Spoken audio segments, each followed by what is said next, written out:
686쪽에 실학이라고 합니다. 실학이라고 하는 거는 원래 조선 초기에도 관학파들은 성리학을 국가 통치에 아주 유용하고 실용적인 학문이다 해가지고 그 당시에도 실학이라고 불렀습니다. 근데 우리가 통상 여기서 실학이라고 하는 거는 조선 후기에 17세기 후반부터 18세기 통다, 그 다음에 19세기 전반까지 한 150년 정도 유행했던 실증적이고 현실 개혁적이고 실용적이고 우리 민족적인 것, 그 다음에 근대로 나가려고 하는 근대 지향적 성격의 5가지 성격을 가지고 있는 이런 학풍을 실학이라고 합니다. 통상 실학이라고 하는 것이 쓰인 것은 이제 이때의 의미의 실학이라고 하는 개념으로 규정한 것은 1930년대에 조선학 운동할 때 정약용의 이 학문적인 업적을 집대성하자라고 하는 운동이 조선학 운동이거든요. 34년부터 이때 이제 실학이라고 하는 말을 조선 후기에 이때 학문을 실학이라고 규정하자라고 하는 말이 이제 쓰이게 되는데, 그럼 실학이 나오게 되는 배경이 뭐냐? 설명을 잘 들어보세요. 일단 실학은 다 모든 학문이 현실의 반영이라고 그랬죠. 현실 사회 변동을 반영했다는 거. 농민들이 다 떠나지, 가난하지 하니까 토지를 분배해야 되겠다 이런 생각하지요. 또 청에서 실증적인 고증학이 전래됐다는 것에 영향도 받았고, 실증적인 학풍이 영향을 받았고, 또 하나가 성리학적인 한계에 다다랐다는 점. 그래서 성리학에 대한 반성의 기운으로서 실학이 또 필요하다고 연구가 되고, 그 다음에 실학을 연구하게 된 사람들이 대부분 실학자들이 정계에서 도태돼 가지고 권력에서 좀 떨어져 있는 사람들의 한가하게 유배지에서라든가 이런 붕당정치의 변질구조, 여기서 소외된 사람들, 이런 변질구조, 일단 정치하면 뭐 공부하기 힘들죠. 이런 차원의 어떤 청의 영향도 있고, 서학의 전례 이런 것들이 자양분이 되는 거예요. 다 서학이라고 하는 것은 천주교죠. 이것이 바로 실학이 등장하게 되는 배경이다. 자, 이건 평범한 거죠. 성리학이 현실 모순에 대한 해결 능력을 상실했기 때문에.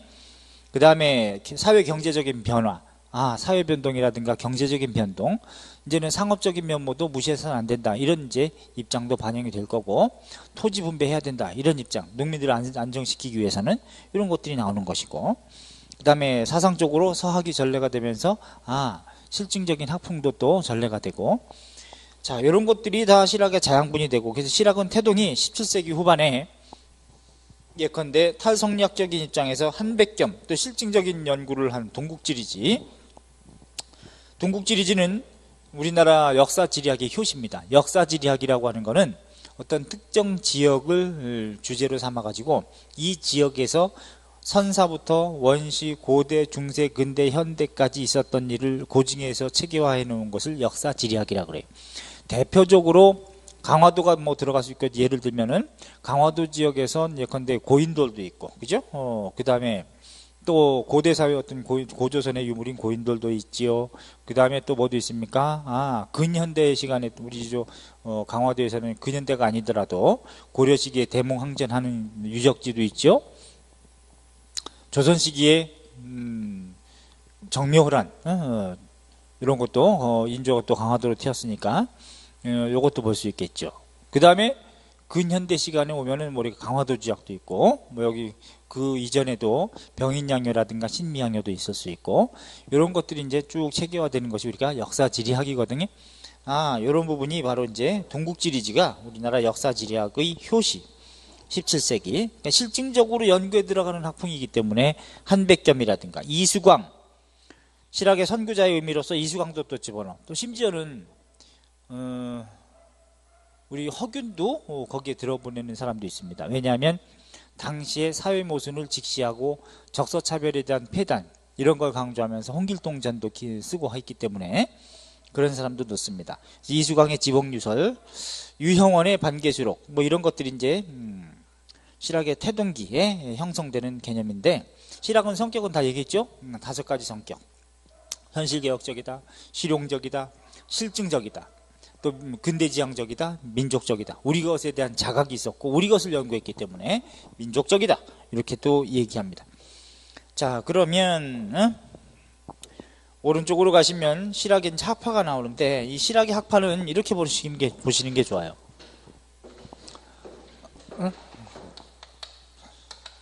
실학은 17세기 후반부터 해가지고 18세기 전체, 그 다음에 19세기 전반까지 한 150년간에 유행했는데, 이때는 태동기죠. 17세기 반은 태동기, 18세기 융성기가 됩니다.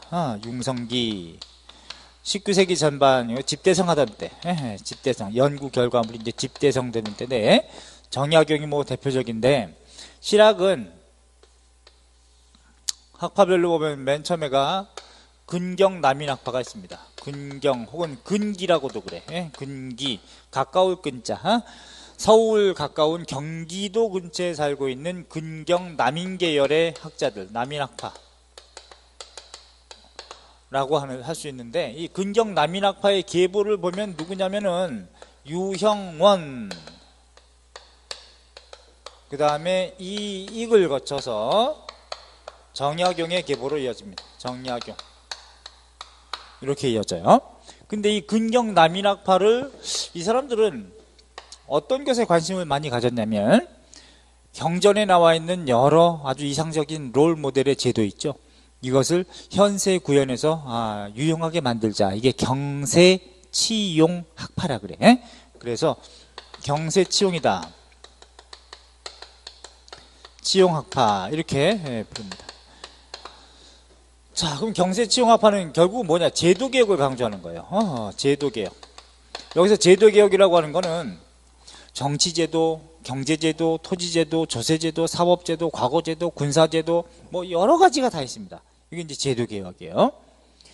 그런데 사람들은 이거를 좁은 의미로 토지제도의 개혁만 강조해서 중농학파다라고 쓰기도 한 거야. 중농학파다. 이게 잘못된 거죠, 사실은.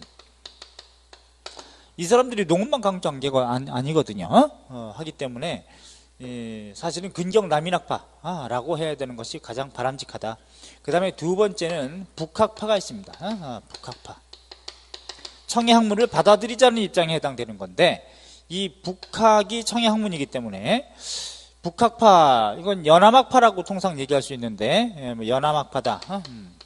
연암 박지원을 중심으로 하기 때문에 연암학파 이렇게 부르는데, 이 사람들의 관심 분야는 상공업의 육성을 강조하기 때문에 이용 후생학파라고 그래요. 사용하는데 이로우면 좋은 것이고, 이용, 후생, 도울 후, 생활에 도움이 되면 다 좋은 것이다. 이용 후생학파. 그러니까 오랑캐 학문이라고 배척할 대상은 아니다. 이용 후생학파라고 그래요.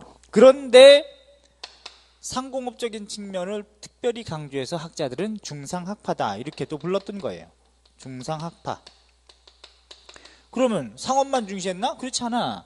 예컨대 박지원도 토지제도 개혁론 강조하고, 홍대용도 토지제도 개혁론, 균전론 강조하고 그랬단 말이죠. 하기 때문에 이건 사실은 되게 좁은 의미입니다. 사실 이렇게 써서는 안 되는데 아직도 개념 없이 학자들이 이렇게 써요. 그 다음에 세 번째는 실사구시학파, 이렇게 국학파라고 우리가 통상 얘기하는데, 국학파, 실사구시다. 이렇게. 실사구시는 현실적인 일에서 실사, 일사자, 구하자, 시, 옳은 것을 구하자, 실사구시학파, 이렇게 부르기도 합니다. 가장 실증적인 방법으로 연구하는 학자들을 얘기하죠. 이런 국학파의 연구 분야는 되게 많죠. 예컨대 언어학, 역사학, 지리학, 농학, 의학, 임학, 어류학, 등등등 되게 다양한 분야에 이제 관심이 있는 거죠. 자, 그럼 이제 북학파에 해당하는 사람은 누구냐? 유수원이라고 하는 사람. 유수원. 이 사람은 소론이에요. 유수원은 소론. 아주 준서입니다. 급진소론이죠. 그 다음에 유수원을 거쳐서 이제 18세기 후반에 예컨대 홍대용, 박지원이 있고요. 이거 다 같은 계보니까 홍대용, 박지원. 그 다음에 박지원의 제자가 이제 박제가, 유득공, 서이수, 뭐 이런 사람들이 이제 이쪽에 들어갈 수 있겠죠. 그 중에서 이제 제일 중요한 건 누구냐? 요 네 명이 제일 중요하네, 그지? 그 중에서 더 중요한 건 뭐냐? 요 세 명이다, 그지? 자, 그래서 유영원이 주장한 게 뭐냐? 이익의 주장이 뭐냐? 정약용의 주장이 뭐냐를 이제 공부해야 되는 거죠. 그 중에 중요한 사람을 뽑으면 유영원이 별표 하나, 이익이 별표 2개, 정약용 별표 3개, 뭐 이렇게.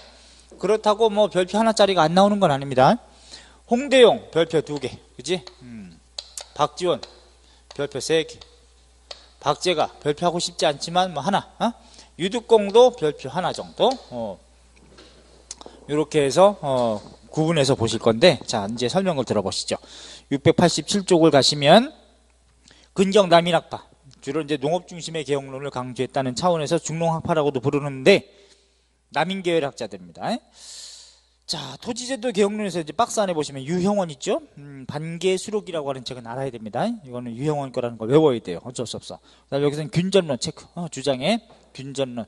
균전론이라고 하는 거는 토지를 균등하게 분배하자라는 입장을 균전론이라고 합니다. 단 여기서는 신분에 따라서 차등 분배하자는 게 포인트입니다. 포인트. 차등 동그라미 하세요. 그러니까 양반과 농민이 차등 분배받는 것이 정당하다라고 본 거예요. 이게 균전론입니다. 유형원은 자영농을 육성하자는 건 다 모두 공통적인 특징이고, 두 번째도 경무법을 사용하자. 이거는 토지 면적을 기준으로 이제는 조세제도를 바꾸자라고 한 겁니다. 경무법이에요. 포인트 잡으세요. 왜? 그 전에는 생산량을 기준으로 한 결부법이었는데, 지주전호제가 그게 달아서 대토지를 가지고 있는 양반 지주가 많은데, 나는 땅만 많은지 뭐 여기 생산량은 별로 없는겨 하면 조세를 조금밖에 안 낼 수도 있겠죠. 그런데 그러면 그 면적을 뭐하러 소유하느냐? 그건 뻥이다. 경무법으로 바꾸자. 면적을 기준으로 바꾸자. 그렇다면 대토지를 굳이 가지려고 할 필요가 없지 않느냐? 생산도 안 되는데. 그렇다면 토지가 없는 농민에게 분배할 수 있는 여력이 생기니까, 그러면 혹은 토지를 많이 가지고 있는 사람은 조세를 오히려 많이 내게 되는 거니까, 그러면 토지를 많이 갖지 않으려고 하는 경향도 있을 수 있으니까 면적을 기준으로 하는 경무법으로 바꾸자라고 주장합니다. 의미가 있죠. 결국은 지주전호제가 강화됐기 때문에 나오는 조치야. 그 다음에 이것도 체크하고, 중요합니다. 농병일체 군사조직과 농민이 병역의 의무에 또 종사하게끔 하고, 산농일체 교육제도, 선비와 농민이 같은 시스템으로 교육을 받자. 그 다음에 이 사람은 또 양반이면서 양반 문벌제도, 과거제도, 노비제도 모순을 다 비판했고, 특히 노비 세습제를 비판했습니다. 노비제도 자체는 인정하는데 세습제 자체는 반대했다는 점, 이것도 별표하셔야 돼. 자, 그 다음에 그 밑에도 사농공상의 직업적 우열을 인정했다는 점, 그러므로 차등 분배하자는 입장을 강조했다. 유형원. 그 다음에 이익, 별표 2개 하라고 그랬죠? 천재였어요. 성호사설이라는 문집을 남기는데, 성호사설. 그래서 이익 단계 가서 성호의 학파가, 그 실학의 학파가 형성이 됩니다. 그래서 이제 이 성호학파라고 얘기해요. 성호학파, 성호학파가 형성이 되고, 이 성호학파의 제자 중에 성호좌파가 있고, 진보적인 성호우파가 있습니다. 보수적인. 그 성호우파가 바로 안정복이에요. 안정복. 동사 강목을 씁니다. 성호 좌파가 정약용입니다. 정약용. 그래서 성호 좌파 쪽에서 주로 신서파가 나옵니다. 신서파는 서학을 신봉하는 세력은 이쪽에서 많이 나와. 반면에 성호 우파 쪽에서는 공서파가 됩니다. 공서파. 서학을 공격하는 애들. 그래서 서로 또 이렇게 대립하기도 했어요. 안정복 쪽은 굉장히 서학에 대해서는 공격적으로 비판했습니다. 자, 이렇게 이어지기도 한다. 그 다음에 이익은 한전론을 주장하는데, 한전론이라는 건 토지 소유를 제한하자라는 뜻의 의미가 한전론입니다. 근데 이익의 토지 한전론은 뭐냐면, 이익은 참고로 한전론은 두 가지가 나옵니다. 예컨대 이익도 한전론을 주장했고, 박지원도, 중상학파로 분류되는 박지원도 한전론을 주장하는데, 한전론, 이익의 한전론은 토지 소유의 하한선을 설정하자고 했어요. 하한선 설정을 주장했다. 이게 포인트가 하한선인데, 그러면 박지원은 뭐라고 했냐? 박지원은 토지 소유의 상한선을 설정하자고 주장합니다. 상한선. 너무나 지주전호제가 심화됐으니까 상한선을 설정하게 되면 모년 모월 모일 모시 이후로 어느 정도 지금까지 가지고 있는 토지는 인정하되 그 이상으로 소유한 토지를 가지고 있게 되면, 상한선을 초과한 부분의 토지를 소유하게 되면 관이 적발하면 몰수하고, 또 개인이 적발해서 신고하면 그 개인한테 신고한 사람한테 토지를 주자. 그러면 자연스럽게 대토지를 소유하려고 하는 경향이 없어지지 않겠느냐. 이게 이제 토지 소유의 상한선이죠. 반면에 이제 토지 소유의 하한선이라고 하는 건 뭐냐면 영업전이라고 하는 개념으로 설명을 합니다. 영업전은 영업할 수 있는 땅이 아니고, 영업전은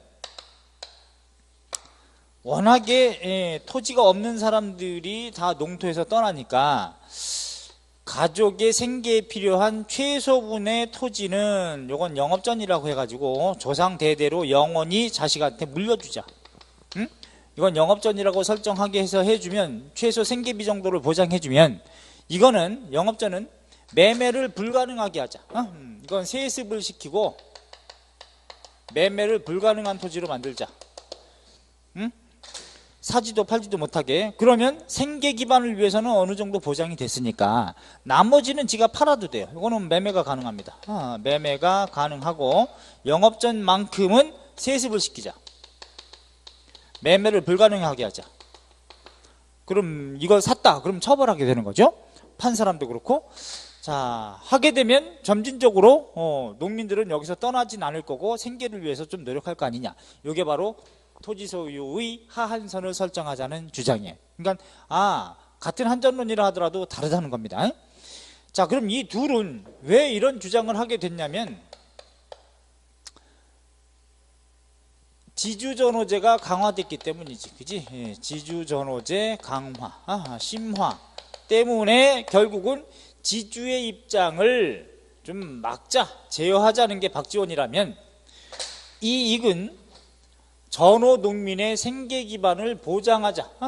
이걸 생계를 보장하자는 거. 생계 보장. 이런 입장에서 강구된 것이 바로 이익의 한전론이라는 점이에요. 그건 공통점이지만 사실은 둘 다 약발을 같이 쓰면 좋겠죠. 그죠? 자, 요거 요걸 바꿔치기 합니다. 또 영업전의 성격을 다르게 설명해. 세습을 요건 시켜야 되는 건데 매매를 가능하게 하고 세습을 불가능하게 하자는 둥 뭐였다고 한다고 조심해야 돼. 그러면 이런 박지원의 토지 소유의 이 상한선인 이런 한전론이 어디로 이어지냐면, 나중에 북한의 토지개혁, 이것도 상한선이야. 46년도 5정보 상한선입니다. 5정보, 1정보는 3,000평이거든요. 상한선. 또 남한의 농지개혁 50년에 3정보를 상한선으로 합니다. 상한선을 설정한 점에 영향을 미친다는 점도 깊이 있게 알아두셔야 돼. 요거구나. 아주 중요해. 자, 그리고 6점론 체크. 6개의 악패를 좀두자를 쓰는데 우리말로는 좀이죠. 예컨대 양반, 문벌제도, 사치와 미신, 승려, 게으름 뭐 이런 것들 다 6가지 사회를 좀먹는 악패로 봤다. 6점론. 그러면 이 이익 때려. 그 다음에 패전론도 주장했는데, 패전론이라고 하는 거는 우리가 이 전황이라고 하는 문제점 때문에 우리 18세기 붉어진다고 그랬죠. 그래서 화폐를 사용하지 말자. 시중에 통화량이 씨가 마르니까 오히려 물가를 더 하락하게 만들고, 화폐를 구하려면 헐값으로 이제 물건을 바쳐야 되고 바꿔야 되니까, 그래서 농민의 폐를 가져오니까 이건 아예 없애자라고 패전론도 주장했는데, 반면에 또 박지원은 용전론도 주장했습니다. 여전히 화폐는 계속 사용해야 되는 시대다라고 주장을 했고, 그 다음에 사창제를 또 주장한 사람이 이익입니다. 이거는 면 단위에 사창이라고 하는 창고를 우리가 조선 전기에 있었지 않습니까? 이거를 계속 또 유지해야 된다. 이게 이제 사창제였고, 정약용, 별표 따따블 하래, 그지? 3개. 실학을 집대성한 사람. 여기서는 1표 2서가 또 유명하죠. 여유당 전서라고 하는 전서 안에 대표적으로 이제 1표 2서, 곧 경세유표. 경세유표가 뭐겠어요? 경세, 세상, 이 경전에 나와 있는 것들을 세상의 제도 개혁을 통해서 유용하게 만들자. 중앙정치제도 개혁안이 제일 많고 지방행정제도 개혁안도 부분적으로 있습니다. 이것도 기출문제로 잘못 낸 적이 있어요. 지방행정제도 개혁론에 대해서 틀린 걸로 나온 적이 있는데 경찰직인가요? 걔네들은 이렇게 생각 없이 내는 경향이 있어. 그렇지 않다. 지방제도의 개혁도 분명히 여기 있습니다. 자, 그 중에서 이제 목민심서는 또 뭐냐? 지방 목민관이 가져야 할 마음가짐, 이게 있는 거고, 흠흠신서, 사법제도 개혁론, 이게 바로 흠흠신서입니다. 여기에 탕론, 원목, 전론 이런 것들이 이제 구체적으로 또 나오죠. 실학을 집대성한 사람, 실학의 거봉, 곧 큰 포도, 이렇게 보면 돼. 그 다음에 두 번째로 이제 여전론 체크하세요. 여전론을 주장했다가 정전론으로 바꾸는데, 이 정약용의 여전론이 뭐냐면은, 정약용은 토지제도 개혁론에서 이제 여전론을 처음에 주장했어요. 여전론이라고 할 때 여자가 마을 여자예요. 마을 여자.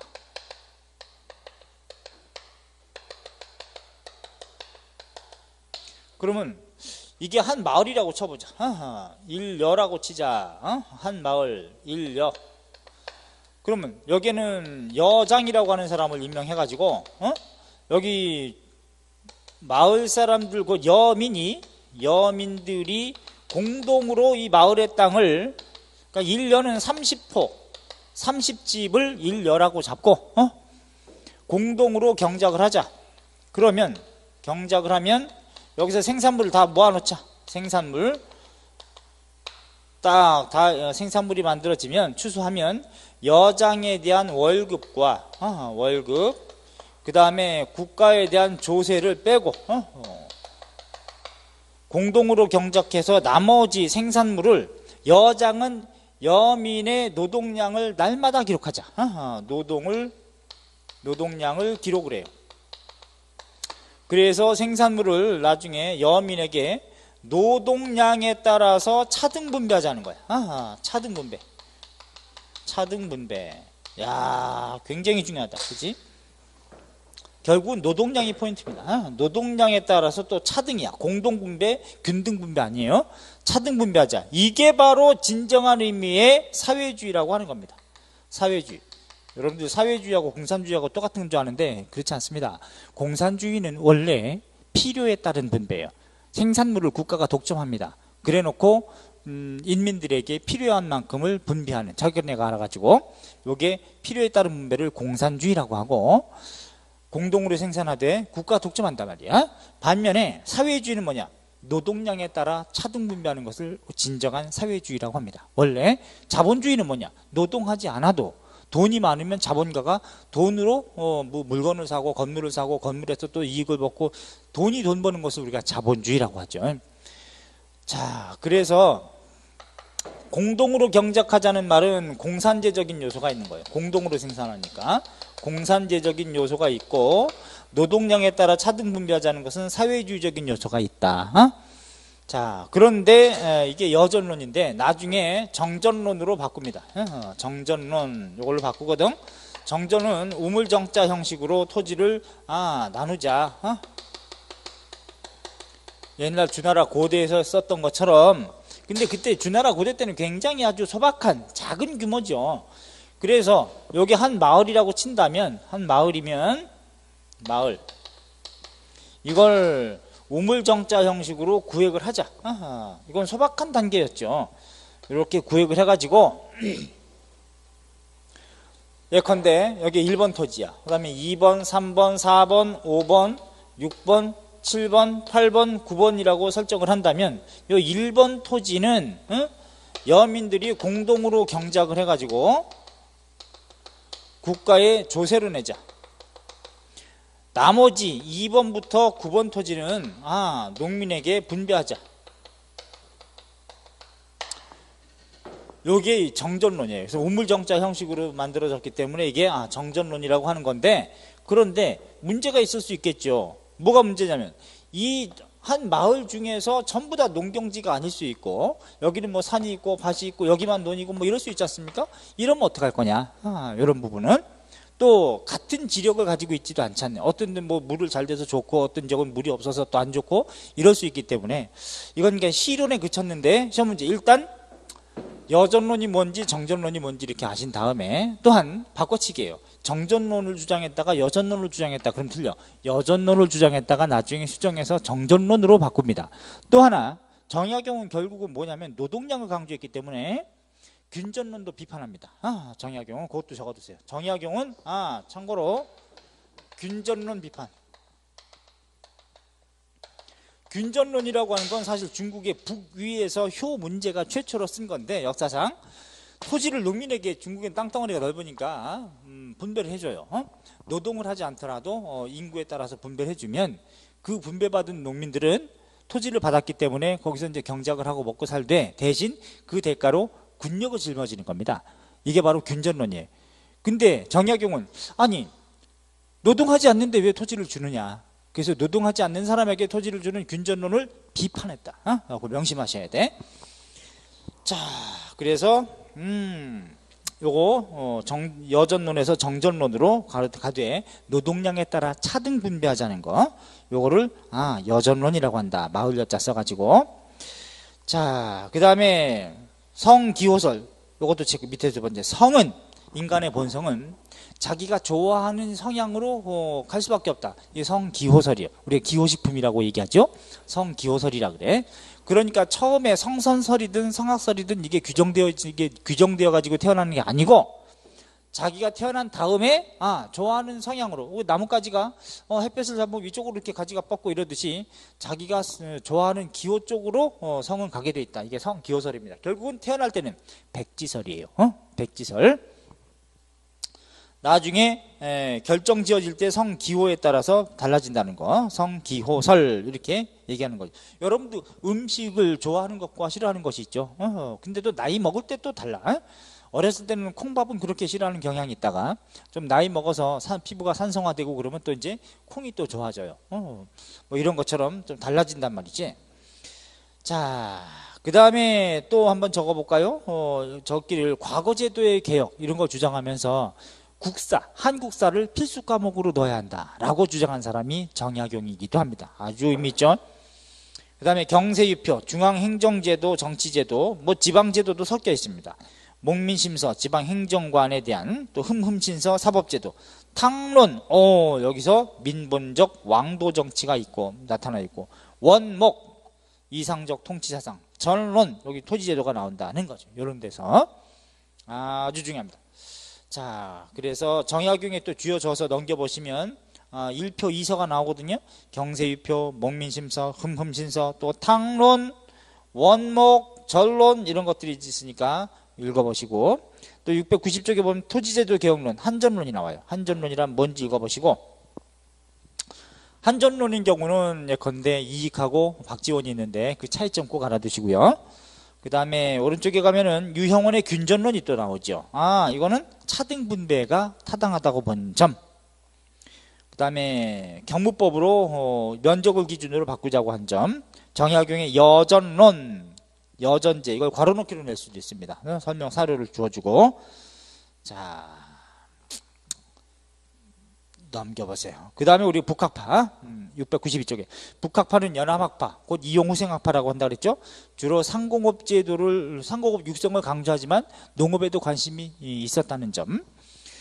그래서 이 사람들은 낙론 계열을 계승했다, 이렇게 보실 수 있겠죠. 왜? 청약문을 받아들이자, 곧 인물성 동론 쪽을 계승한 입장이다, 이렇게 보시면 돼.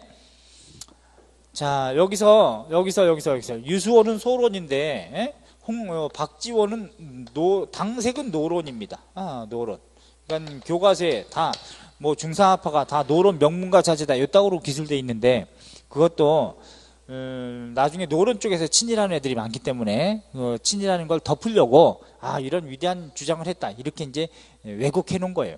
사실은 유수원은 소론입니다. 유수원의 형은요 영조 때 준소였기 때문에 죽어요. 사형을 당하는 사람이야. 심지어는 하기 때문에 이건 거짓말이고, 박지원도 당생만 노론이었지 사실은 중앙 정치한 사람이 아니죠.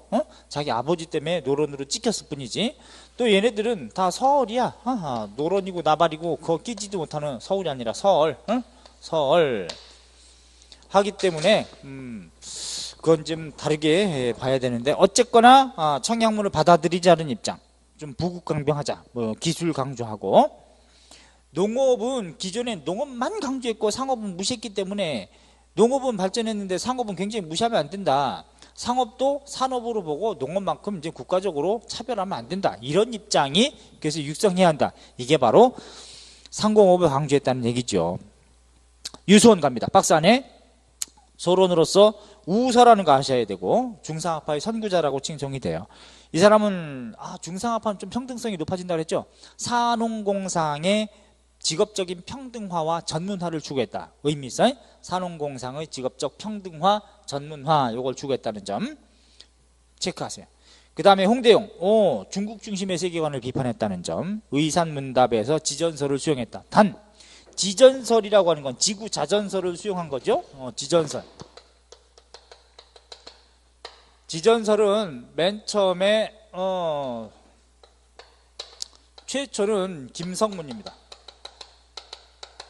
그 다음에 두 번째는 예컨대 박지원이라든가, 그 다음에 홍대용이라든가, 김성문이 최초로 수용을 해요. 최초 수용.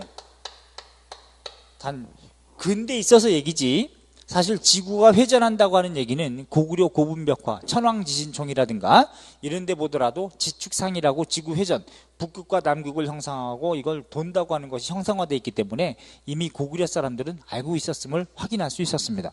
근데 지금 그거까지는 교과서에 언급하고 있지 않을 뿐이지.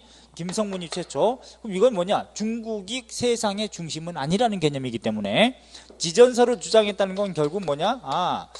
중국 중심의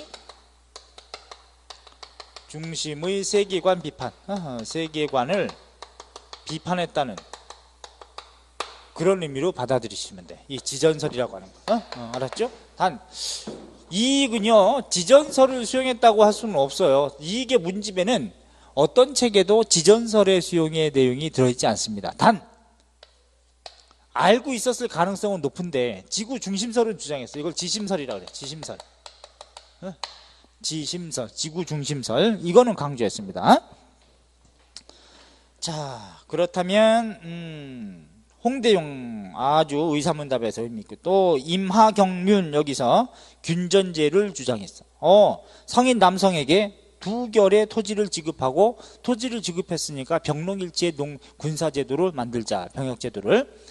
근데 정약용은 이런 균전제를 비판했다 그랬죠. 성인 남성이라고 일 안 하는데 무조건 두 결의 토지를 줄 이유가 있느냐 라는 입장이야. 그 균전론을 비판한 것은 정약용. 홍대용은 거의 과학자입니다. 과학자. 덕보, 홍대용, 그 다음 박지원, 별표 3개, 열하일기, 아주 중요하죠.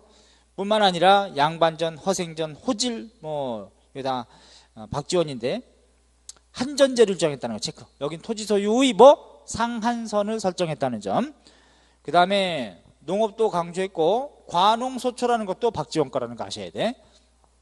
워낙에 박지원의 문체를 따라 쓰고 반대편들이 공격하고 그러니까 박지원한테도 이쁜데 공격받으니까 정조가, 야 너도 그렇지 않음을 좀 근엄하게 좀 성리학적인 민본질서를 강조하기 위한 그런 내용 좀 지어받쳐 해가지고 쓰기 싫은데 정조한테 썼던 것이 바로 관홍, 농업과제에 대한 소초, 작은 논문, 이런 의미로 써바친 것이 바로 관홍소초입니다. 자, 그 다음에 상공업을 진행시키기 위해서 수레와 선박을 이용하고 화폐를 적극적으로 유통하자. 가로 열고 용전론 이렇게 적어야지, 그지? 용전론. 고려시대 누구? 의천, 주전론. 그 다음에 양반 문벌제도의 비생산성. 맨날 놀고 먹는 양반의 입장을 깠다 이 말이죠. 허생전, 양반전에서. 정선고 오래 한 양반이 살았는데 양반전, 허생, 도고가 되죠. 매전매석하고. 자, 이런 것들 박지원이구나. 그 다음에 박제가 별표 하나라 그랬어. 북학의 청해학문을 북학이라고 하는데 청해학문을 소개했다라는 뜻입니다. 청과 통상을 더 확대해야 되고 수레와 선박을 이용하자는 것은 박지원과 동일한데, 포인트는 제일 시험에 많이 나오는 것은 절약보다는 소비를 권장한 사람. 그런데 이때 돈 있어야 무슨 소비를 하든지 나발을 하든지 하지. 자, 그래서 좀 한계가 있는 사람이죠. 소비를 권장하자. 그래서 생산을 자극하기 위해서는 소비를 더 해야 되는데, 우물물 여기를 비유해 가지고, 예컨대 우물은 퍼쓰면 퍼쓸수록 새 물이 솟지만 냅두면 고여서 썩는다. 그러므로 계속 소비를 진작해야 한다. 이게 바로 이제 박제가의 우물론이에요. 소비를 권장한 입장. 또 자기가 서울 출신이기 때문에 신분타파를 주장하기도 하고. 자, 그래서 상공업진흥론과 농업진흥론, 특히 상공업진흥론이 더 중요하긴 하지만 중국가 교육을 확대하자고도 하고, 반면에 또 유수원에다가도 적어놓을 건 뭐냐면 합자 회사 같은 걸 만들자고도 했어. 자본을 합쳐가지고 규모를 크게 회사를 경영하듯이 하자. 이게 합자 회사, 이게 유수원이기도 합니다. 맨 위에 적어놓으시고, 그 다음에 박제가 같은 경우는 밀무역도 양성화시키자 이런 얘기도 하고, 그 다음에 농업진흥론도 있습니다. 박제가 특히 포인트는 맨 아래 있죠. 농법을 개량하고 모범 농장인 둔전을 설치하자라고 주장해서, 결국 이런 주장 때문에 박제가의 주장으로 정조 때 화성을 건설하고 그 화성의 경제 기반이 될 수 있는 대유둔전, 정조 때 대유둔전을 설치하는 것도 바로 이런 이유가 아닐까라고 생각이 됩니다. 둔전을 설치하자. 자, 그래서 오른쪽에 의미 있는 693쪽에 사료 체크하세요. 상공업 중심의 개혁 사상가 박제가, 그 다음에 유수원 있고, 박제가의 소비관, 이것도 밑에 잘 나옵니다. 비유하건대 재물은 대체로 샘과 같은 것이다. 퍼내면 차고 내버려두면 말라버린다. 박제가구나 아셔야 돼. 그 다음에 오른쪽 밑에 보면 우리가 이제 페이지에 693쪽 실사구시학파, 국학파라 그랬죠. 청의 고증학의 영향이 있는데 아주 실증적으로 연구하는 학풍을 고증학이라고 그래요. 청대. 이게 또 영향을 미쳤고, 자, 그래서 대표적으로 박스 안에 김정희, 알아야지. 실사굿이라는 말을 처음으로 또 쓴 사람이야. 우리 금석학에 돼가고 또 서예로 돼가죠. 김정희는 금석학에 돼가기 때문에 금석학을 연구했고, 특히 북한산 순수비를 또 최초로 발견한 건 아닌데 그 얘기를 듣고 올라가 보니까 진흥왕 순수비라고 하는 것을 또 고증을 했다는 얘기죠. 그 다음에 금석학이라는 게 뭐냐면 금붙이나 쇠붙이에 새겨져 있는 글귀를 고증에 들어가는 걸 금석학이라고 그래요. 그래서 금석과안록이라고 하는 걸 저술하고, 실사굿이라는 말도 처음으로 쓴 사람이다. 자, 추사체도 하나 적어두시고요. 이규경은 오주연 문장 전산고 체크. 백과사전적 성격의 책입니다. 요거 하나만 봐두시고요. 최한기는 요 사람은 경험적 주기철학이 아주 대가, 무려 1000여 권을 저술했다 그래. 정약용이 500여 권인데 최한기는 1000여 권을 저술했다고 하니까 엄청나죠. 1000여 권 읽기도 힘든데 저술을 했다? 어우, 천재야. 그래서 농종회요, 그 다음에 맨 아래 지구전요, 요것 정도는 알아두셔야 돼. 그래 놓고 경험론을 강조했기 때문에 주기철학이죠. 기니까 경험이지. 개화사상에 영향을 미친다. 이렇게 알아두셔서 두 번째 것도 알아두세요.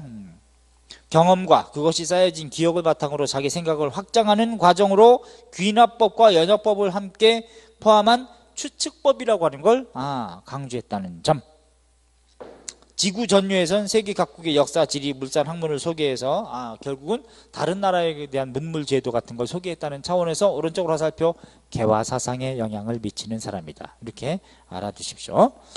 자, 그런 다음에 또 넘겨보시면 역사학 분야가 나옵니다. 694쪽에 역사학 분야에서는 니은 책까지 한국사의 독자성이 강화된다 해서 중국 중심의 화이관에서 벗어나려고 하고, 사만정통론, 리얼 체크, 리얼 사만정통론을 강조한 사람은 이익하고요, 이익의 제자였던 안정복, 둘 다 가능합니다. 오케이? 사만 모두 정통인데 만을 조금 더 강조하긴 했지만 사만 모두 정통으로 본다는 거. 자, 그리고 비읍도 체크하세요. 과거 과목에 있어서 한국사를 포함시키자라고 주장한 사람이 정약용이라는 점, 별표. 그 다음에 밑에 박스, 실학자들의 대표적인 역사서 중에서는 봐야 될 게 해동 전도록이나 해동 이적은 통과하시고요. 여사제강, 이것도 이미 했었습니다. 체크. 서인 유계가 고려사 줄거리란 뜻이죠. 제강은 줄거리란 뜻이고 여사, 고려사 줄거리. 서인 유계가 강목체입니다. 체크하라는 거 체크하세요. 강목체고. 자, 그 다음에 맨 아래 우리 역사의 주체성을 살리고자 노력을 하면서 우리 역사의 어떤 시작하는 기점을 표기하고 고려시대에 있었던 종, 폐하, 태우, 태자 등의 칭호를 그대로 사용했다. 이거 우리가 뭐라고 하냐면 직서주의라 그래요. 직서주의. 당시에 썼던 용어를 그대로 쓰는 거 직서주의라고 합니다. 그 다음에 오른쪽에 허목의 동사 있어요. 이건 일사자를 쓰죠. 동사가 두 가지 명칭이 있는데 하나는 일사자를 쓰는 거는 남인, 허목이 쓴 것이고 이건 기전체. 반면에 19세기에 이 이종휘, 소론이었던 이종휘의 동사는 역사사자를 씁니다. 물론 그것도 기전체입니다. 그래서 참고로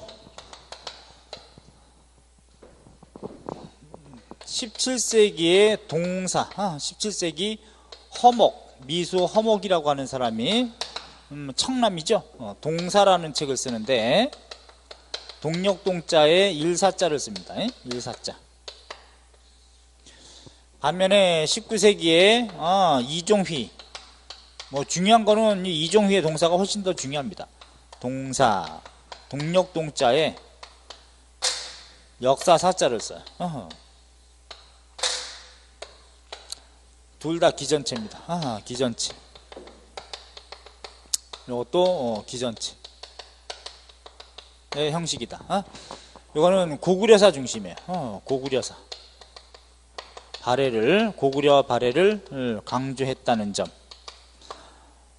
이거는 풍토사관이 좀 나타나 있다. 풍토사관이 좀 반영돼 있다. 그래서 이종휘의 동사는 굉장히 중요해서 가장 진취적인 역사가로 평가받은 신채호한테 영향을 미칩니다. 그래서 신채호 선생이 가장 중요하게 평가한 역사가는 이종휘예요. 이종휘. 허목은요, 남인이라고 그랬죠. 허목은 남인. 남인 당세기. 이종휘는 소론입니다. 소론. 요것도 적어 놓으세요. 자, 여기서도 기전체, 단군, 정통론 이렇게 좀 풍토사관 좀 하나 적어두시고, 동국통감 요거는 15세기 성종 때 만든 것이었지만은 제강, 줄거리. 홍여하라고 하는 사람, 요거는 강이니까 강목체가 좀 들어가 있구나. 여기서는 홍여하는 남인입니다. 남인은 주로 왕권 옹호의 입장을 서술하기 때문에 그런 정도로 좀 봐두시고. 자, 그래 놓고 체제, 편년체도 섞여 있고 강목체가 좀 들어가 있고, 또 네 번째, 삼국시대는 신라왕을 표제로 내세워서 그 밑에 고구려 백제의 역사를 부기하는 신라 중심 사관이 반영되어 있다. 그 다음에 유계의 서인의 여사제강이나 임상덕의 동사회강, 안정복의 동사강목 등의 영향을 미친 책, 이것도 체크. 교원사와 통과하시고요. 동국역대 총목도 통과하시고, 임상덕의 동사회강, 요것도 임상덕이라는 것 좀 알아두십시오. 또 강목체 또는 편년체가 섞여 있다. 삼국에서 고려까지 역사를 서술했다는 거 두 번째도 체크하시고. 자, 그 다음에 밑에서 두 번째, 단군 기자의 역사적 사실에 대한 고증을 시도한 점과 삼국은 어느 한 나라가 정통이 아니다라고 하는 삼국 무통론, 이게 동사 강목에 영향을 미쳤고. 자, 그 다음에 이 사람은 17, 18세기 붕당 정치 운영에 있어서 맨 아래 왕권 전제를 반대하고 재상권의 자율성을 높이려는 서인의 정치 사상이 반영됐다. 왜? 서인계이기 때문에 그래요. 그 다음에 넘겨보시면 동사 강목 별표 3개 하세요. 그 다음에 밑에 거랑 묶으세요. 둘 다 안정복이기 때문에. 동사 강목, 강목체죠. 고조선부터 고려말까지 두 번째도 체크하시고. 그 다음에 네 번째 체크하세요. 삼한정통론, 요거 체크하시고. 밑에도 삼국시대 왕의연대를 직위년칭원법으로 기술했다. 웬만해서는 조선시대 편찬하는 것은 다 유년칭원으로 해가지고 직위한 다음에부터 통치 1년으로 잡는 경향이 있는데 여기서는 직위년칭원으로 했다는 점.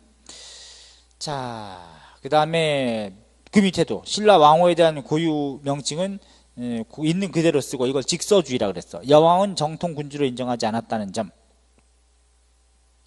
그 다음 밑에도 고려 말의 정치기사에서 고려사 전료 동국통감에서 신우신창이라 그래가지고 우왕과 창왕을 신돈의 자식이라고 표현한 그래서 우왕과 창왕을 우리가 폐왕의 개념으로 기술했다는 점. 정통사상이 좀 강하게 반영되어 있고 그 다음에 쭉 밑으로 가시면 맨 아래 체크하십시오.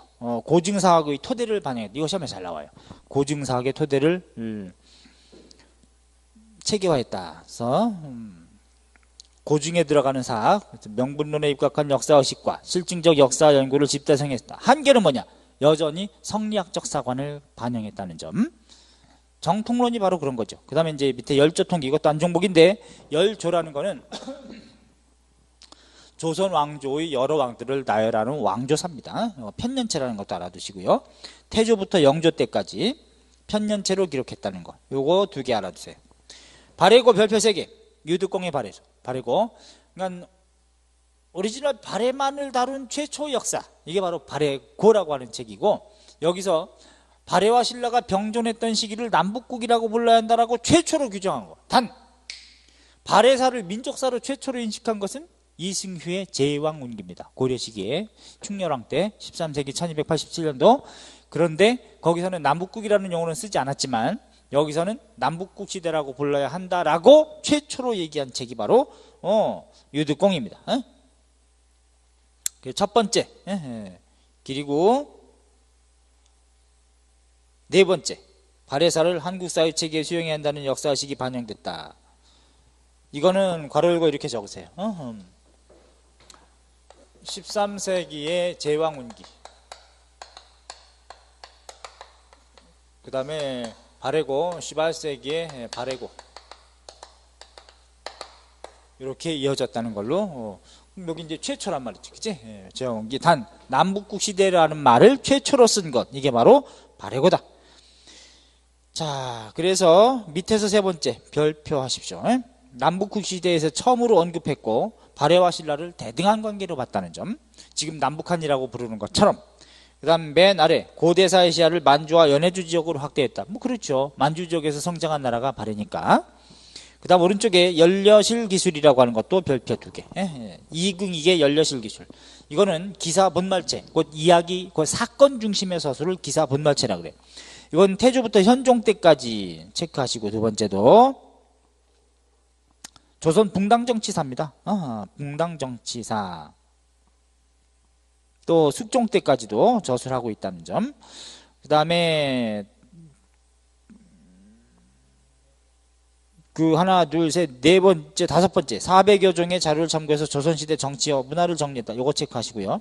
그 밑에 객관적이고 실증적인 서술 체제가 모범이다. 요거 알아두십시오. 그 다음에 이광사의 아들이기 때문에 양명학적인 입장을 반영했다. 이광사의 아들이 이긍이기 때문에. 자, 요것도 체크하시고. 그 다음에 이종휘 동사 별표 3개. 이종휘 동사 이건 역사사자를 쓰죠. 소론 이종휘는 19세기 초에 기전체입니다. 이것도 아까 얘기했듯이 단군부터 고려까지 서술했고 두 번째도 체크하시고 그 다음에 네 번째 고대사에 주로 관심을 가지면서 단군 기자 시기부터 고구려 발해로 이어져 온 것으로 그런 다음에 고려가 된 것으로 이렇게 보고 부여나 고구려 백제 예매 옥저 비류를 모두 단군의 후예로 간주합니다. 이것도 의미 있게 보시고 그 다음에 그 밑에 사만시대 역사를 사만본기로 서술하고 이를 후 조선 본기에 앞서서 배치하며 위만조선 성립보다 사만의 성립을 앞선 것이라고 주장하면서 또 그 밑에 별표 3개 고구려 전통을 굉장히 강조해서 만주 수복을 희구하고 있다는 점 아주 중요해. 별표 3개 하세요. 이거. 자, 그 다음에 한사군의 역사를 배제하고 밑에 단군을 성인으로 격상시켜서 단군 시대 문화를 긍정적으로 해석할 뿐만 아니라 이런 차원에서 맨 아래도 신채호 선생은 이종희를 조선의 역사가 중 가장 주체적인 인물로 평가했다. 예스, 요거 체크. 그 밑에 한치윤의 해동 역사, 요것도 별표 2개. 기전체입니다. 요건 단군부터 고려까지 기술하고 요것도 체크. 그 다음 밑에 아유, 이거는 500여 종의 외국 자료까지 인용한 아주 민족사의 인식의 폭을 확대시켰다. 그런 의미로 중요해. 요거 아주 잘 나옵니다. 오케이? 그래서 맨 아래 국사인식의 폭을 넓히는 데 기여했다. 이렇게 체크하시고요. 자, 그 다음에 넘겨보면 중인들이 편찬한 역사서. 이거는 연조, 귀감, 호산, 외사, 혹은 호산외기라 그래. 규사, 서일, 어떤 서얼들의 역사. 희조, 일사 혹은 질사라고도 하는데 이런 위학문화라고 하죠. 중인 동그라미. 중인들의 문화를 격전없이 하는 위학문화 혹은 여학문화 이렇게 얘기합니다. 그 다음에 그 밑에 안정복의 동사 강목에서 나오는 삼국의 인식, 사료, 별표 3개. 유득공의 발해사, 별표 3개. 이게 유득공인지 안정복인지 굉장히 헷갈립니다. 요 사료, 또 시험에 나온 적도 있고 요 사료 자체를 아주 중요해요. 별표 3개에서 알아주십시오. 그 다음에 699쪽에 지리학이 나오죠. 관찬지리서로서 어떤 게 있냐, 여지도서. 이건 영조 때 일단 이렇게 알아두시고, 그 다음에 동국문헌비고 내에 여지고, 동국문헌비고 자체가 영조 때지 않습니까? 거기에 있는 여지고 고찰한다는 거죠. 아, 영조 때리고 이렇게 하면 일단 알아주세요. 그 다음에 사찬지리서로서 민간에서 동국지리지. 오, 광해군 때 우리나라 역사 지리학의 효시라 그랬죠? 별표 체크. 역사 지리학의 효시다. 그 다음에 유형원의 이 사람은 실학자이기도 했잖아, 그치? 예, 동국여지지. 예? 17세기에 우리나라 최초의 사찬 전국지리지 이렇게 보는 거고, 첫 번째 그 체크하시고, 그 다음에 허목의 지승이라고 하는 거. 지승, 풍토문화권이 좀 반영돼 있다. 이중간의 택리지 별표 2개 3개. 택리지는 택할 택, 어떤 마을에 살아야 좋은지 팔도를 논하고 그 도바다 인심을 논하고 산세를 논하고 풍수지리 입장이 반영된, 풍수지리서는 아닙니다. 풍수지리적 관점에서 각 지역을 형세를 논한 겁니다. 또 경제편 뭐 이렇게 다 논한 거, 이게 이중안의 택리지라고 하는 책입니다. 아주 중요하죠. 다음 넘겨보시면 민간 사찬지리 중에 또 이제 신경준의 산경표. 아, 이것도 중요해. 영조 때 신경준. 풍수지리가 또 반영이 된 산과 강을 체계적으로 정리하고, 산줄기 체계가 예컨대 백두대간이라고 하는 1대간, 1정간, 그 다음에 13정맥으로, 그러니까 산줄기를 인체의 뼈로 봤고, 그 다음에 물줄기는 다 어떤 걸로? 핏줄로, 혈관으로 봤어요. 이게 이제 생태학적 관점으로 우리나라 지리 체계를 인식했다는 점. 그래서 첫 번째 그리고 세 번째 수계, 물이 나뉘는 경계를 기준으로 백두대간, 장백정간, 13정맥의 산줄기로 구분했다는 거. 자, 요거 이렇게 알아두시고, 아방강력고, 요거는 정약용인데 체크하시고요. 아방은 우리 지방의, 우리나라 민족 지방의 강력, 국경의 영역을 고찰한다는 뜻이야. 아방, 강력, 고. 여기서는 두 번째 체크하세요. 백제 첫 도지가 지금의 서울이라는 점, 발해 중심지를 백두산 동쪽이라고 해명했다는 점, 요것이 의미가 있고, 그 다음에 숙종 때 이제 지도 중에 정부에서 편찬한 게 이제 요계 관방도입니다. 요계는 이런 요계, 이게 아니고 요하 지역의 경계에, 관방은 국방이란 뜻이야. 요새와 국방 지역에 대한 지도입니다. 국방 지도예요. 숙종 때려주십시오. 알았죠? 그래서 세 번째 체크. 우리나라 북방 지역과 만주, 만리장성을 포함해서 중국 동북지방의 군사적인 요새지가 상세히 표현되어 있다. 그 다음에 정상계 동국지도. 요거 우리 15세기 세조 때 양성지의 동국지도랑 비교 많이 했죠? 양성지의 동국지도는 15세기 세조 때 과학기구인 인지의 규형을 이용한 최초의 실측지도라고 한 점. 반면에 정상계 동국지도는 백리척을 사용한 최초의 축척지도다. 영조 때라는 것도 아셔야 되고, 요거 체크해 주십시오. 그 다음에 김정호의 대동여지도, 고산자 김정호의 대동여지도 별표 3개.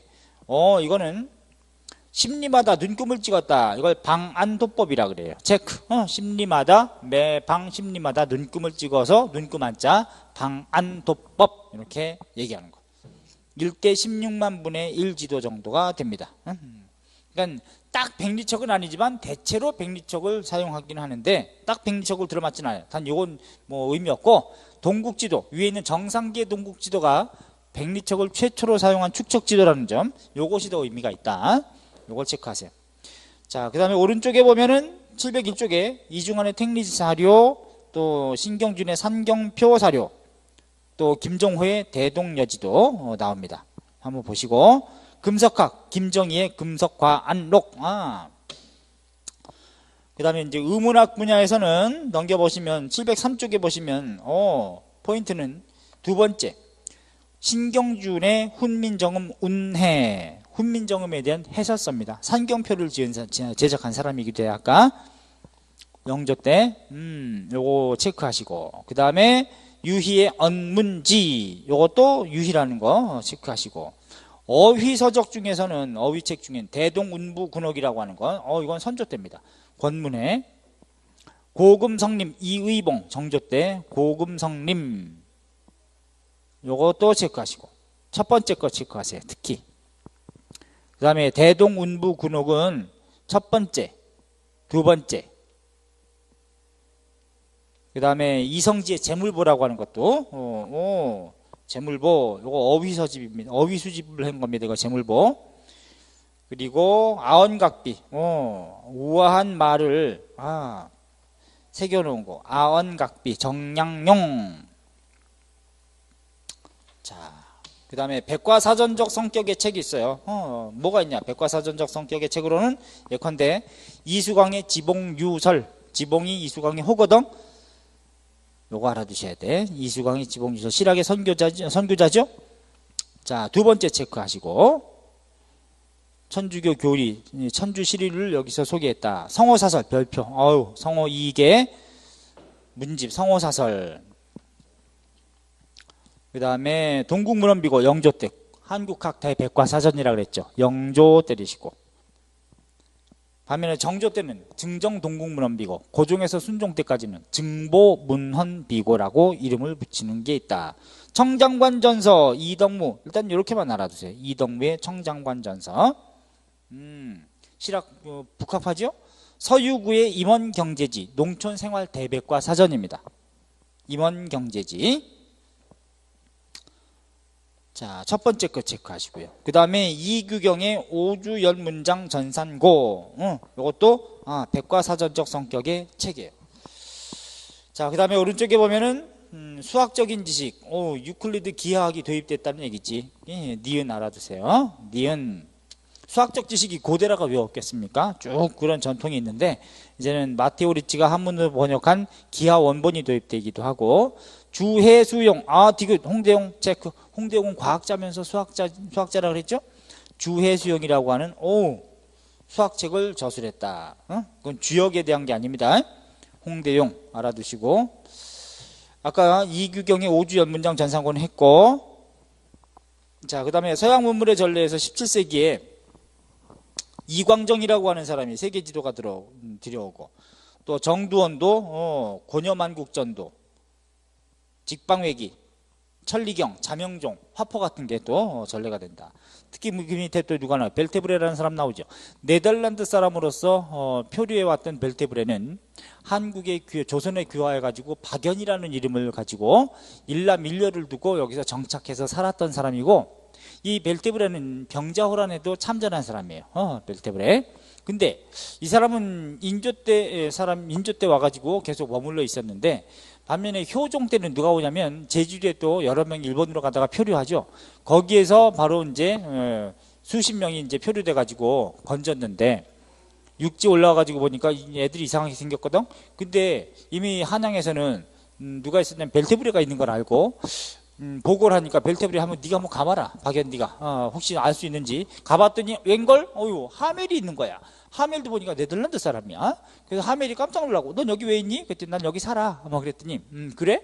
야 그럼 한양으로 같이 가보자 해서 이제 같이 이제 올려 보냈는데 한양에서 훈련도감에 배속시켜 가지고 군사 조종법이라든가 대포 쏘는 방법 이런 걸 좀 가르치고 훈련하고 그러는데 애들이요 군사 훈련 받는 거 싫어해요. 그래가지고 이것들이 말도 안 듣고 통하지 않는 듯 해가지고 말도 안 듣고 막 이러니까 또 식량만 축내고 그러니까 저것들 저기 외지로 보내라 해가지고 전라도라든가 이런 쪽으로 막 보냅니다. 보냈는데 하멜은 어느 날 축성공사에 돌 나르기 하는데 내가 뭐 이거 노비요? 뭐 해가지고 가만히 이제 신세한탄하면서 바닷가를 보니까 강진 쪽에 나룻배가 있어요. 그래가지고 아이씨 튀자 해가지고 그거 훔쳐가지고 도망가 일본으로 가가지고 그런 다음에 거기에는 이제 조선 후기에는 네덜란드 사람들 상선이 와 있고 막 그랬기 때문에 이걸 토대로 해가지고 이제 어디로 가냐면 고국에 가서 네덜란드에서는 그 당시에도 보험이 또 발달하고 있었기 때문에 자기가 표류돼 있으니까 그런 상황을 보고서를 써서 보험금을 타기 위해서 낸 그 기록이 하멜 표류기가 되는 거예요. 그러니까 이 하멜은 효종 때 와가지고 현종 때 튑니다. 오케이? 벨테브레는 박연이라는 이름으로 계속 살았는데 자 이렇게 알아두시고 벨테브레 특히 의미가 있다. 병자호란에도 참전한 사람. 그 다음 18세기에는 정약용 기예론 체크. 세 번째 기예론에서 인간이 동물과 다른 것은 기술을 사용하는 능력이 있기 때문이다 해가지고 주교사를 설치하고 여기에 정조 때 주교를 가설하고 왜냐하면 정조가 한강을 건너갈 때 배다리를 만들기 위해서 주교사를 설치하고 배다리를 설계하고 화성을 쌓을 때 거중기를 이용해서 도르래 원리를 이용해 가지고 화성을 쌓더라. 뭐 이것도 우리가 다 아는 거죠. 오케이. 홍대용의 지전설 넘겨보세요. 706쪽에 의미 있습니다. 아주 중요해요. 홍대용의 지전설 사료 별표. 요거는 중국 중심의 세계관 비판이면서 누구 거냐를 알아야 돼. 홍대용. 그래야만 이 사람이 주장한 것을 또 물어볼 수도 있으니까. 의학 분야에서 허준의 동의보감 별표 3개. 이 허준의 동의보감은 세계 기록유산으로 등재된 아주 동의라고 하는 독자성도 있고 요거는 예컨대 우리나라의 한글을 이용해 가지고 우리나라 약재를 소개해서 보기 편하게 서민들이 보기 편하게 하기 위해서 일부러 그렇게 의도적으로 만든 게 한글 약재 이름을 썼다는 점 아주 의미 있어요. 그 다음에 허준하고 같은 시기에 활동했던 허임의 침구 경험방이라고 하는 침구술을 집대성한 거지. 그리고 18세기 정약용의 마과회통 마마 홍역을 연구한 겁니다. 박제가와 더불어서 종두법을 최초로 연구하고 실험하고 했던 게 바로 마과회통이에요. 그 다음에 19세기 이재마 1894년 동의수세보원 사상의설을 여기서 체계화해가지고 사람의 체질에 따라서 태양인, 태음인, 소양인, 소음인으로 나눠가지고 같은 감기라도 처방을 달리해야 한다라고 하는 입장이지. 예컨대 면역력이 다르기 때문에 또 체질도 다르기 때문에 같은 감기라도 처방을 다르게 해야 되는 것처럼 또 어린과 아이를 또 약의 어떤 용량도 다르게 쓰듯이 사상체질론이죠. 왜 오상이 아니냐? 왜냐면 5라고 하는 것이 완벽의 숫자이기 때문에 완벽한 체질은 없거든. 하기 때문에 사상으로 나눈 겁니다. 사상의설, 이재마, 동무이재마 아주 기인이에요. 자, 이 중에서 동의보감만 세계 기록유산이다. 현재 2016년 현재. 자, 그다음에 이제 건축을 갑니다. 건축은 우리 건축까지만 하면 나머지는 이제 평범하게 볼 수 있는 건데 건축은 17세기, 18세기, 19세기를 좀 구분하셔야 돼.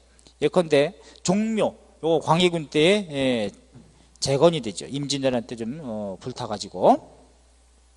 창덕궁 도남은 현존 가장 오래된 궁궐 정문이라고 했습니다. 조선 초기에도 만들어졌지만 이게 다시 또 창덕궁이 불타고 해서 다시 도남은 중수하는데 우진각지붕이라고 그랬습니다. 자, 그 다음에 17세기에는 불교가 조금 더 위상이 좀 높아져서 양반 지주의 경제적 지원에 힘입어서 규모가 큰 사원이 만들어지는데 금산사 미륵전 김제있죠. 구례 화엄사 각황전, 그 다음에 속리산 법주사 팔상전, 요거는 17세기 것으로 꼭 알아두십시오. 오른쪽 설명도. 특히 법주사 팔상전은 괄호 열고 현존 최고 목조 5층 탑이에요. 법주사 팔상전 현존 가장 오래된 최고의 목조 건물이라면 안 되고, 그건 안동 봉정사 극락전이니까 최고 목조 5층 탑이라는 얘기야. 목조 5층 탑. 17세기에 요거는 사명대사 유정이라고 적어두세요. 유정 비구 이렇게 써있기 때문에.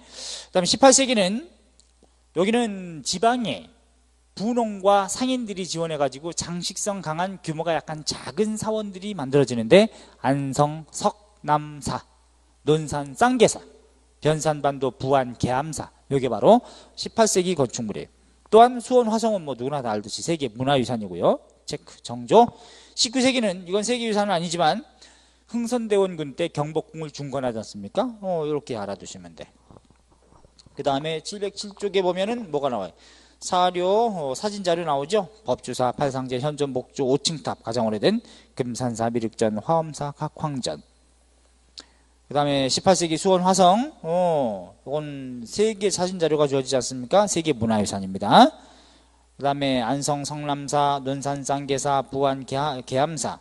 19세기의 경복궁, 근성전과 경회루라는, 누각도 보이고, 연못도 보이고, 그지? 오케이. 넘겨보셔. 공예. 자, 공예는 청화백자는 푸를 청, 그림화라는 것도 있지만 요게 화려할 화도 되고 그림화는 아니죠. 원래 청화라는 안료를 썼기 때문에 그래. 하얀 바탕에. 이건 18, 19세기 때리세요.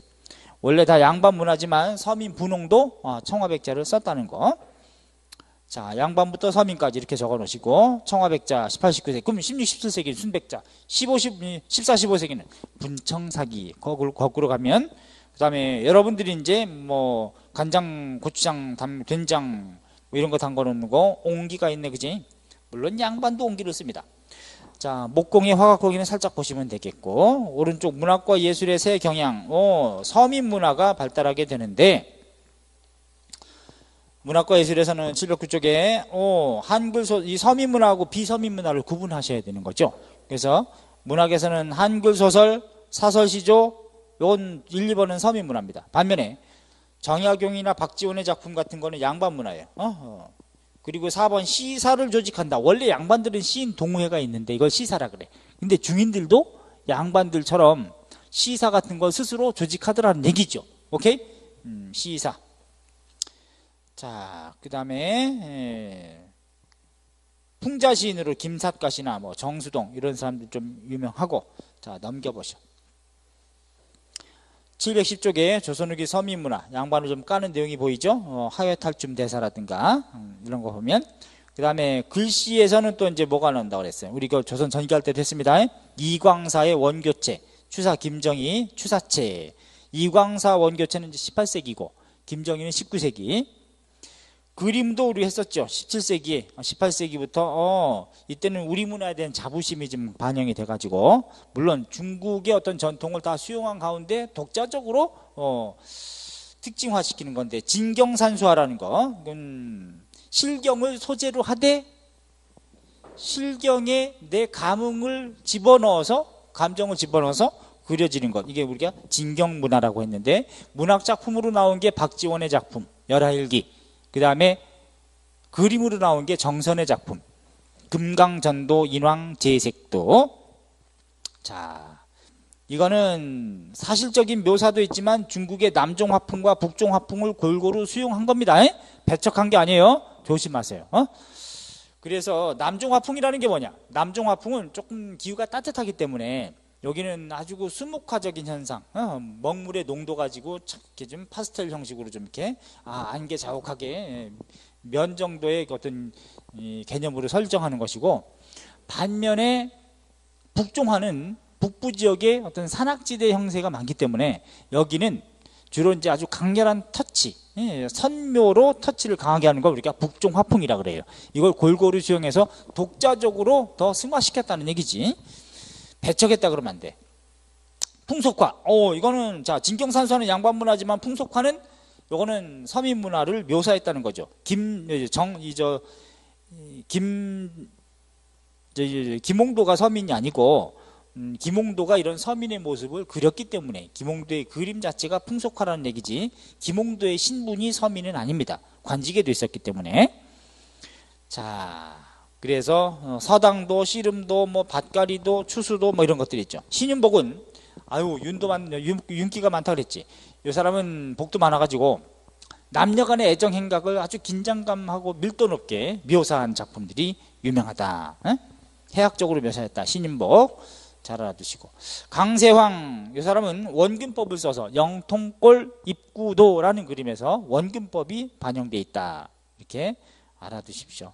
그 다음에 장승업, 군마도로 유명한 사람이에요. 군마도, 말 그림으로 아주 유명한데 항상 술을 먹고 그렸다고 그래요. 이 사람은 그럴 때 최고의 작품이 나온다. 취흥이 최고 조달했을 때 딱 붓을 딱 세팅해 놓고 말술을 먹게 한 다음에 이거 어떤가 기분 어떤가 최고인가 뭐 그럴 때 딱 집어주는 거야. 그래서 그리면 최고의 작품이 되는 거야. 군마도, 말 그림으로 뛰어난 사람. 우리가 어떤 걸 느끼냐면 노래방 같은 데 갈 때 적절히 술 좀 들어가고 알코올기가 있을 때 아주 그 몸도 부드럽고 노래도 잘 되죠. 근데 맨정신으로 가가지고 점심 때 12시에 노래방 가가지고 그냥 맨정신으로 노래하려면 어떻게 하겠어요? 난 그런 적은 한 번도 없지만 노래 됩니까? 노래 안 될 것 같은데. 그래서 적절히 취흥이 있을 때 그때 노래도 잘 나온다는 얘기지. 그런 의미가 아닐까, 그런 느낌이 그런 것 같은데. 자, 그 다음 19세기는 김정희, 문인화가 좀 부활되기도 하고 민화 별표하세요. 이건 서민문화죠, 그죠? 19세기는 복고풍이어서 진경의 시대가 쇠퇴합니다. 다시. 그래서 풍속화라든가 진경산수화가 침체기가 들어가고, 김정희가 그린 그림은 대부분 관념도예요. 목란도라든가 이런 게 좀 유명하지만 관념도입니다. 우리가 문인화라고 하지. 문인이 자기 어떤 머릿속으로 이상적인 것을 그리고 경물치지, 사물의 격을 부여해서 깨달음을 느끼게 하는 이제 이런 차원이 강한 거고, 민화별표해죠. 이름 없는 민초들이 병풍에다가 딱 무병장수를 기원하면서 복을 기원하면서 잉어라든가 십장생이라든가 뭐 이런 것들을 그려두는 거, 이게 민화입니다. 기복적으로 서민문화죠. 그 다음에 음악으로서 이제 판소리. 판소리는 창도 있고 사설도 있고, 그지? 요거는 판소리 12마당 중에 지금 5마당이 공연되고 있는데 판소리도 세계 유산입니다. 세계 무형유산이죠.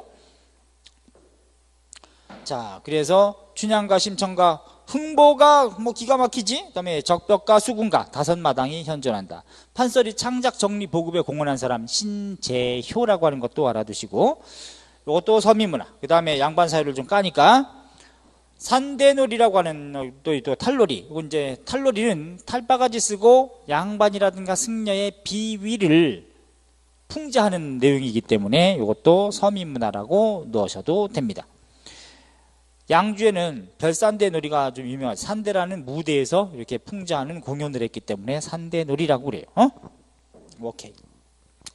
자, 그 다음에 이제 밑에는 뭐 서화 같은 게 잠깐 있지만 넘겨보시면 글씨하고 그림이 주어지거든요. 이건 이미 조선 전기할 때도 언급을 했으니까 그걸 좀 같이 참고하시고 712쪽. 자, 이렇게 해서 여러분들 전근대사, 우리 한국사는 1, 2권으로 나눠가지고 전근대사를 1권, 그 다음에 근현대사를 2권으로 해가지고 구분해서 하는데, 전근대사 부분을 이렇게 해서 정리했습니다. 꼭 우리 책을 가지고 하면 더 이상 깊이 있게 나온 책은 지금 없으니까 요걸 토대로 차근차근히 정리해서, 근현대사하고 다 이어지는 부분이 있으니까 그래서 1권을 이렇게 정리하시고, 그 다음에 제가 여러분한테 나눠드리는 문제 있죠. 이걸로 꼭 추려서 다운받아 가지고 반드시 풀어보세요. 그러면 큰 도움이 될 겁니다. 문제 풀 때는 무조건 묻지도 말고 따지지도 말고 시기 파악하면서 문제를 풀어보라는 것. 그래 놓고 1, 2, 3, 4번을 각각을 다 맞는 것 틀리는 것, 맞는 것만 띡띡 골라내지 말고 틀린 것이 왜 틀렸는지, 이게 다 몇 세기 어느 때인지 그걸 확인하는 작업을 하면 한 문제 가지고 4, 5문제를 푸는 효과가 생기고, 그래야만 실력이 들어요. 그러면 자기 점검도 할 수 있지 않습니까? 알았죠? 그렇게 하시고, 이것 근현대사는 조금 더 이거보다는 양도 작고 좀 더 빨리 나갈 거니까 그렇게 책을 가지고 준비하시기 바랍니다. 근현대사 시간에 다시 뵙도록 하겠습니다. 고생하셨습니다.